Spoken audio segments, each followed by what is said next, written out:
Baik, situasi ini kita melihat kepada dua keseimbangan yang cukup jelas. Apabila kita bercakap berkaitan dengan jaringan internet dan sebagainya, dalam masa yang sama kita perlu memperkasakan bagaimana bisnes ataupun perniagaan secara maya ini terus dilaksanakan dengan langkah yang lebih baik. Apa peluang yang ada untuk anak-anak muda di Sabah khususnya dalam sektor industri ekonomi dalam meningkatkan sistem pekerjaan dan sebagainya. Kita terus saja bersama dengan Dr. Fidausi Sufian yang merupakan pensyarah kanan Public Policy ataupun Dasar Awam UiTM Sabah. Hello, Assalamualaikum Doktor, bersama lagi kita. Ya, Assalamualaikum. Ya. Assalamualaikum, Ehsan. Ya Doktor, seketika Ah, nanti saya nak bertanyakan berkaitan dengan personality, identity dan juga berkaitan dengan politik di Sabah. Tapi dalam masa yang sama untuk waktu ini saya nak melihat kepada tadi kita menyebut bahawa jaringan internet itu kurang di Sabah dan perkara ini telah pun kita ada diskusinya berkaitan dengan ini. Tetapi untuk kita seimbangkan di antara tuntutan untuk kita melaksanakan bisnes secara maya ini dengan internet yang mungkin kurang, apa pandangan dan juga mungkin cadangan yang boleh doktor berikan untuk kita lihat perkara ini dapat dilaksanakan dengan baik? jadi pertama sekali kalau kita lihat, memang itu adalah isu yang merisaukan. Sebab apabila kita mengatakan untuk menggalakkan gig economy ini ya, tapi pada masa yang sama internet kita memang connected, tapi masalah quality of connection itu selalu satu isu di pendalaman ya. Jadi so di sini kerajaan harus memastikan untuk bukan sebab kita faham telco bukan semua tempat dia ingin, contohnya pendalaman, contohnya pitas ataupun pensiangan. So telco tidak mungkin akan pergi ke sana sebab volume yang amat kecil. Namun di sini di mana kerajaan memainkan peranan penting untuk mewujudkan atau mereka yang ambil tanggungjawab tersebut untuk menyediakan infrastruktur internet.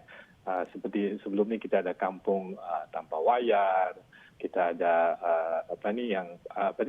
platform-platform yang tertentu, namun masih lagi tidak cukup.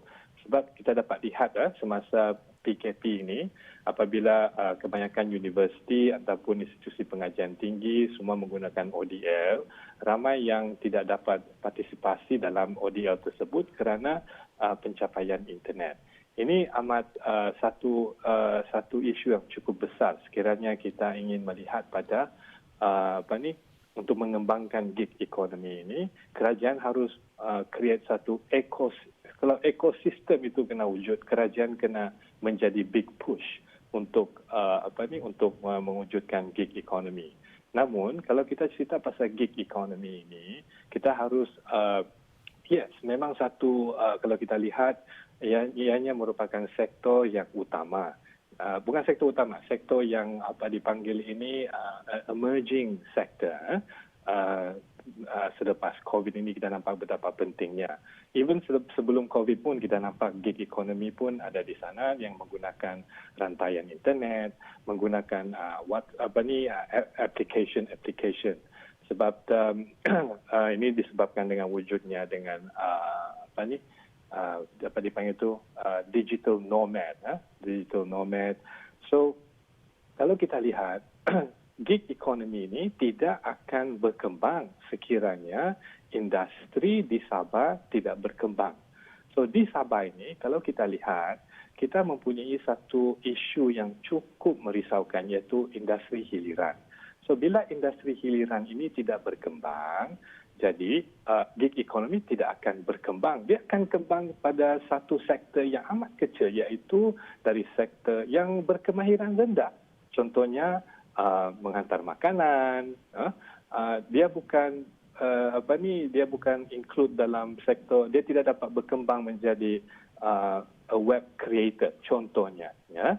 So kalau kita lihat di Sabah ini, sebab kita akan melalui PRN. Jadi mana-mana politik, parti politik yang akan menang. Jadi saya syorkan, saya rasa ini adalah satu yang amat penting untuk Sabah untuk maju ke hadapan, iaitu dasar industrialisasi ekonomi Sabah.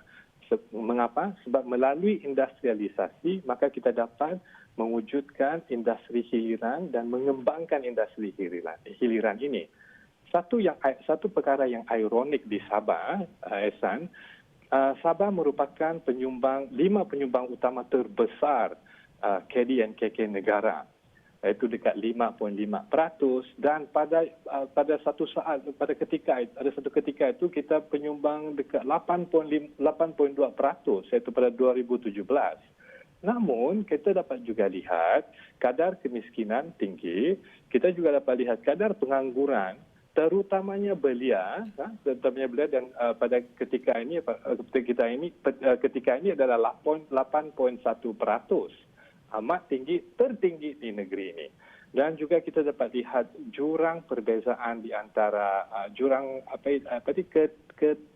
ketidaksetaraan income itu, ya, income distribution, uneven income distribution pun yang tertinggi di Sabah.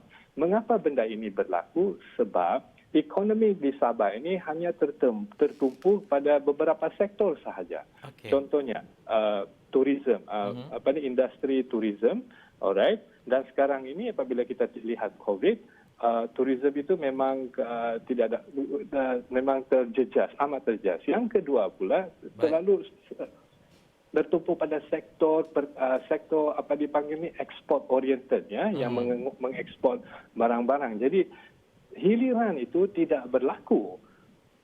Baik. Jadi bila hiliran itu tidak berlaku, maka inilah yang menyebabkan kadar pengangguran yang tinggi di Sabah. Okey. Ya. Doktor, kita tak punya banyak masa dengan doktor, tapi pastinya dalam tempoh menjelang PRN ini kita akan sentiasa bersama dengan Dr. Fidausi Sufian.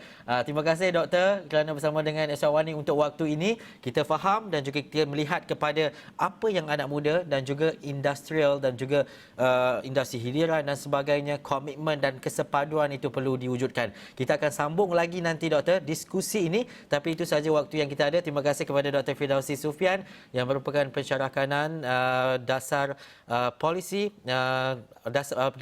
awam dan daripada UiTM Sabah.